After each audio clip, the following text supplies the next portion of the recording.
Hey, my name is Harold McAtee and I make and sell fishing lures. This video is going to be an introduction to the different types of lures as well as explaining how to fish them and how to make them. I'm hoping to make further videos where I actually show you step by step how to make them if you're interested in doing that, or if you're interested in purchasing lures, just go to facebook.com. The name of my page is Handmade Lures, so just search for that and it should come up. A bunch of photos of what I have available as well as prices. You can go ahead and put an order in if you're interested. First started making fishing lures when I was about 12 years old. First attempts were pretty crude. Basically just take a stick, carve it up, and paint it and put some hooks on. Nothing too complicated about it. Here's one of my earlier attempts. This one used spray paint and permanent marker on it. You can use nail polish or really whatever you have available. And you can tell it's pretty beat up. Even if your fishing lures don't look that fancy, it's a good chance you'll still catch fish. You can tell by how many teeth marks there are on this one. But since then my lures have gotten a bit more sophisticated. Here's a stick bait that I made more recently. You can tell it looks all glossy and neat and stuff. That's from the 2-ton epoxy that I put on it. Hopefully I'll be able to go over how to do that later. The epoxy on it, as well as looking nice and shiny, it'll also make it last a lot longer and protect the paint on it. All the lures that I make come with these chemically sharpened hooks. Make sure that you're not going to miss strikes, because the dull hooks will stay sharp for you. And with stick baits, it's a top water. You just cast it out, it's going to float on top of the water. And the way that I fish this is it'll just be sitting there, have a little bit of slack in your line, and just jerk your rod tip. It should go one side or the other. With each jerk that you pull, reel up a little bit of slack as you go along, and hopefully the fish will come up and grab it. Another type of topwater I make that's pretty similar is prop bait. Has propellers either at both ends or just the back end. And what the propeller is going to do is churn up a bunch of water. It's going to spin as you pull it through. A little easier to fish with. You're going to get a lot of action no matter how you fish it, really. Or you can just cast it out, reel it in, it'll turn as it goes. Kind of irritates the fish into biting at it just because they feel the action off of it and puts more vibrations into the water. Another one that I make, fish it kind of similar, also has a lot of action to it, pretty popular bait, is the popper. And it has the face you can see carved out there. What that does is when you cast it out and jerk it, that'll cause water to spit out the end of it as you pull it through.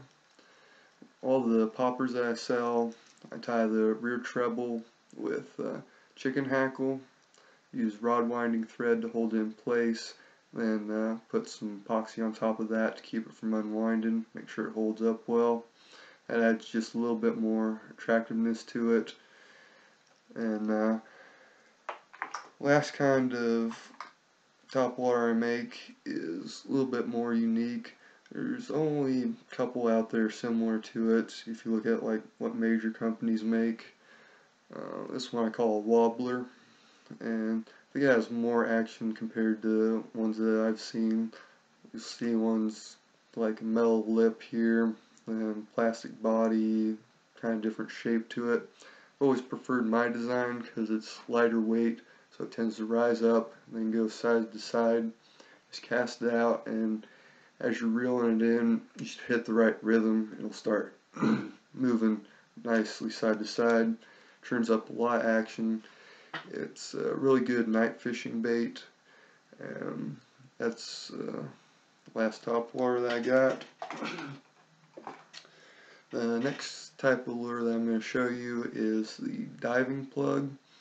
There's two kinds for that. The minnow plug and the crankbait, and amongst those groups you can have either shallow diving or deep diving depending on the type of lip you use. This one here is a crankbait. The profile on this is going to be similar to either sunfish or a shad or a crawdad, something like that. And you'll just cast this out. It'll be floating on top like a topwater will, except it has a lip, so as you just reel it in, it'll move side to side and dive down, kind of swimming around like a little fish. Lip on this one is made out of circuit board. And the deep diving kind of crankbait just has a larger lip on it basically. The size of the lure compared to the size of the lip is going to determine how deep it goes. And depth is really important when you're fishing, because it doesn't matter so much what the color is, what the color pattern is on it, what the shape is, so much as it is the depth. Figuring out the depth of the fish is going to be the most important part for finding fish, because it doesn't matter what it looks like. If it's not getting to the right depth, the fish aren't going to be seeing it. Lip on this one's clear plastic. I think it's Lexan. And same deal. Just cast it out, it'll be floating. It'll be diving, except it'll go down further. And a lot of times, can't reel it in enough that it'll be hitting the bottom and kind of knocking up mud and stuff, and that'll get the fish's attention. The other type of diving lure is the minnow plug. This is a shallow diving version, similar to the crankbait in how you use it. You can just cast it out, be floating, reel it in, and it'll swim along. What a lot of people like to do with this lure is kind of fish it similar to the way you would a topwater, and just jerk it and it'll go side to side as it dives. Again, this is a circuit board lip.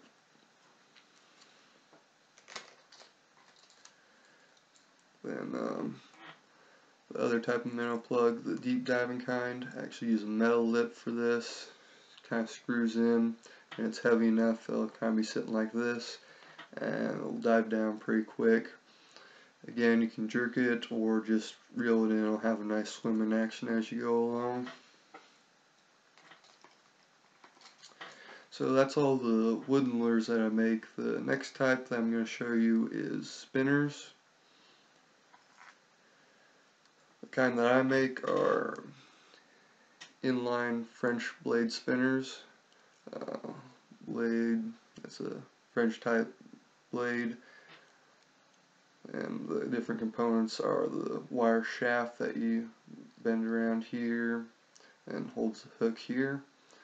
There's the clevis that holds the blade there, a bead to make sure it rotates properly, and then the body there to kind of get to the right depth. On all the French spinners I make, I tie it with chicken hackle here in the middle, then on the outside got some colored bucktail, and then tie it with rod winding thread, and again put the epoxy on top. This kind I don't use the chemically sharpened hooks on, just because it's kind of a cheaper bait. I just sell these for about $5 a pop if you're interested, and you can make them yourself. You don't have to put the bucktail on if you don't want to. It's just an extra step that I feel adds a lot more attractiveness to the bait, makes it a larger profile for the fish to bite at. And that's all I've got to show you for this video. Hope to see you next time.